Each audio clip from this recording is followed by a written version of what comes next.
You so much যে তুমি এত সুন্দর সারপ্রাইজ দিয়েছো। এই যে আমার এক সাবস্ক্রাইবার, সবাইকে অনেক অনেক স্বাগত আপনাদের সবার প্রিয় সীমা ঘোষ ব্লগে। তো আজকে সকাল সকাল আজকে পাড়া প্রতিবেশী সবাইকে জ্বালাতন করে মেরেছি প্রেসার কুকারের সিটি বেড়ে বেড়ে। আজকে ঘুগনি বানাবো বলে প্রেসার কুকার সিটি দিয়েছি যে পাড়া প্রতিবেশীর ঘুম ভেঙে যাবে। তো যাই হোক, এই ধরনের কাণ্ড মাঝে মধ্যে হয়, কারণ সপ্তাহে একদিন দুদিন তো হয়ই। আজকে সীমা ঘোষ পৃথিবীতে প্রথম ভূমিষ্ঠ হয়েছিল। আজকের দিনটা এসেছিল বলে পৃথিবীর এত কিছু দেখছি, জানছি, বুঝছি। ওই জন্য আজকের দিনটা আমার কাছে এই পারপাসলি খুবই স্পেশাল, যে আমি যদি পৃথিবীতে জন্মাতে না পারতাম তাহলে এই সব অনুভূতিগুলো থেকে কোথাও হোক বঞ্চিত হতাম। তো আমার মা বাবাকে প্রণাম জানিয়েছি সকালবেলা, তারাই ফোন করেছে সকাল থেকে। তো ফোন ফোন ফোন অজস্র ফোন আসছে কি না আজকে সীমা ঘোষের হ্যাপি বার্থডে। তো এখন খুব লজ্জা লাগে, এখন মনে হয় ডে বাই ডে তো বয়সটা বাড়ছে, আর এখন আর বার্থডের জন্য আর স্পেশাল কী করবো। যাই হোক, কী করছি না করছি সারাদিন সমস্তটাই আপনাদের সাথে শেয়ার করব, তাই স্কিপ না করে দেখতে থাকুন। আর সাবস্ক্রাইব না করে থাকলে সাবস্ক্রাইব করে দিন, আজকে এটা বার্থডে স্পেশাল গিফট হবে আপনাদের তরফ থেকে। তো যাই হোক, এখন আপাতত বাজার থেকে ঘুরে আসি।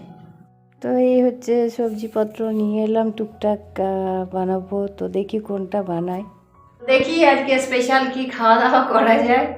অ্যাকচুয়ালি স্পেশাল আমি কোনোবারই করি না, সেলিব্রেট সেভাবে কোনো বছরই করি না। সেলিব্রেট করতে হলে ইয়েকে কেমন একটা লজ্জা লাগে। জাস্ট ওই রোজ যেমন রান্না খাওয়া হয় তাই হবে, এক্সট্রা কিছু করার ইচ্ছা নেই। তবে আমার ফ্যামিলি সব আছে, সব এক্সট্রা অর্ডিনারি, তারা কে কখন কি করবে কোনো ঠিক নেই। ওই জন্য বলছি ব্লগটা লাস্ট পর্যন্ত অবশ্যই দেখবেন। তো আপাতত দেখাচ্ছি, আমি ঘুগনির মটর সেদ্ধ করে রেখে গেছিলাম, তো ওটাকে করবো।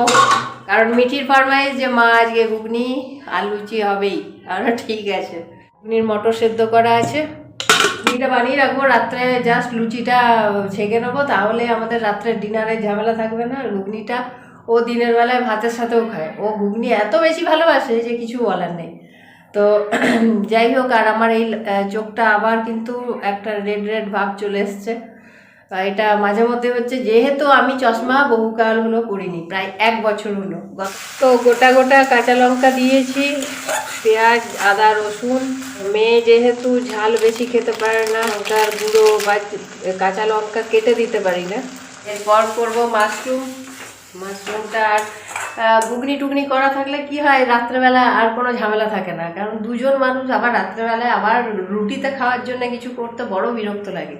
আর কিছু না হলে তো ডিম ভুর্জি হয়ে যায়, কিন্তু আমি ডিম ছেড়ে দিয়েছি, মিঠিকে ডিম ভুর্জি করে দিই। আমি খাই না বলে মেয়েকে খেতে দেবো না, এরকম কোনো ব্যাপার নেই। 250 মটর একবারে করে নিই, একটু জলটা ফুটে ফুটে একটু গাঢ় হয়ে যাক, তারপর নামিয়ে নেবো। আর মটরগুলো খুব সুন্দর সেদ্ধ হয়েছে। এই পনিরগুলো পিস করে করে রাখছি, পনিরের স্লাইস হয়ে গেল। এবার পনিরগুলো ফ্রাই করে নিই।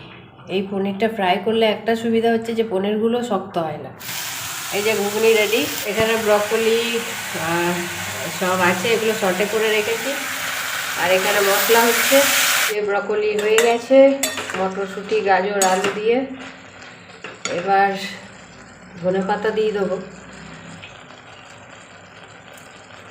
আজকে তো আর অরিগ্যানো মশলা নেই যে অরিগ্যানো দেবো, ধনেপাতা দিয়েই করলাম। ব্রকলি রান্না হয়ে গেছে, কড়াই বসিয়ে দিয়েছি। এবার করব পনিরটা এখনও করা বাকি আছে। আর এই হচ্ছে পনিরের মশলা করলাম। এই কিছু পনির তো আমি ভাজিনি, তো বিনা ভাজাই দেবো। আদা রসুনের পেস্ট, পেঁয়াজ, আর এখানে টমেটো পেস্ট করলাম, শিল নোড়াই করলাম, যার জন্যে প্রত্যেকটা রান্নার মশলা করতে আমার বেশি সময় লেগে যায়। ওটাই আজকে লেটে চলছি যে অলরেডি আমার মেয়ে স্কুল থেকে বাড়ি ফিরে গেছে। তো ঝটপট আগে পনিরটা করে নিই, করে তারপর আবার ওকে স্নানের জল দেবো, স্নান করবে। দিন বলে কথা, একের জায়গায় 5টা তরকারি সবজি তো হবেই। এগুলো হয়ে গেছে। এবার এটা আদা রসুনের পেস্ট, মশলার তেল ছেড়ে এসছে। এবার দিয়ে দিচ্ছি টমেটো পিউরি, উঠলে পনিরগুলো দিয়ে দেবো। আগে এই পনিরগুলো দিই, আর এখানে ভাজাগুলো দিয়ে দিচ্ছি, ব্যাস। হচ্ছে আজকে আমার বার্থডে লাঞ্চ। তো পনিরটা হয়ে যাক, হলে তারপর স্নানে যাব। তো এই হচ্ছে পনিরের রেসিপি কমপ্লিট, একদম গা মাখা মাখা করেছি, আর একটু জলটা টেনে যায়, দেখতে দারুণ ডিলিশিয়াস হয়েছে। এই যে আমার এক সাবস্ক্রাইবার আজকে আমার বার্থডে হিসাবে কি একটা জোম্যাটোতে অর্ডার করে পাঠিয়েছে, যে মিঠি বার করতে। ও তো এক্সাইটমেন্টে চূড়ান্ত, যদিও আমি জানি, কারণ আমাকে ফোন করেছিল, কারণ আমার অ্যাড্রেস ছাড়া তো কেউ পাঠাতে পারবে না, পসিবলই না। আমি জানি কে পাঠিয়েছে, বাট সে আমার খুব প্রিয় সাবস্ক্রাইবার।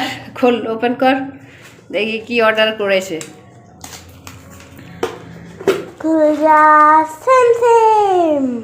এটা হচ্ছে হাক্কা নুডলস, আর এটা ভেজ, আর এটার সাথে চিকেন, হচ্ছে চিকেন ললিপপ। এই যে lollipop, lollipop pop pop pop. তো এগুলো মিঠির জন্য। তো চিকেন ললিপপ আর সাথে হাক্কা নুডলস আছে। গরম থাকতে থাকতে খেয়ে নি।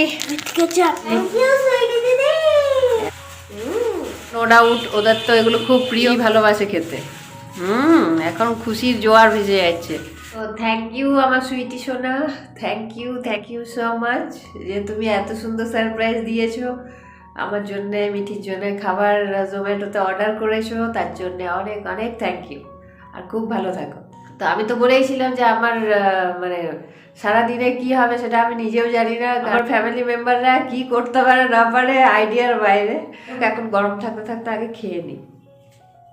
যে মিঠির খাওয়া প্রায় শেষ, এবার ললিপপটা লাস্টে ললি করবে, আর আমি এখানে খাচ্ছি। আমাদের খাওয়াটা হলো, আর নো ডাউট খুবই ভালো ছিল। এই যে সারপ্রাইজগুলো, এগুলোই কে দেয়, তাই না? এগুলোই মজা লাগে, আর কিছু না। আবার কি বার্থডে আবার কি আলাদাভাবে সেলিব্রেট করার দরকার আছে? দরকার নেই। সকাল থেকে ফ্যামিলির সব মেম্বাররাই আমাকে ভিডিও কল করেছে, উইশ করেছে, এইভাবে সারাটা দিন ধরে ব্যস্ত রেখেছে আমাকে, আবার কি চাই। তো খুব ভালো কাটলো আজকে দিনটা, নো ডাউট খুব ভালো কাটলো। আর যারা আমার ভিডিও দেখছেন, যারা আমার থেকে বয়সে বড়, তারা প্লিজ আশীর্বাদ করবেন, যাকে এইভাবে সবার আশীর্বাদের হাত যেন সারা জীবন আমার মাথার উপর থাকে, এটাই কামনা করি। আর আজকের ব্লগ আর বেশি বড় করছি না, রাত্রের জন্য তো অলরেডি ঘুগনি আছে, লুচি কটা সেঁকে নেবো, ব্যাস আমাদের মামের ডিনার হয়ে যাবে। তো আজকের ব্লগ এখানে শেষ করলাম। ভালো লাগলে অবশ্যই লাইক, শেয়ার আর সাবস্ক্রাইব করতে ভুলবেন না। আবার দেখা হবে নেক্সট ব্লগে।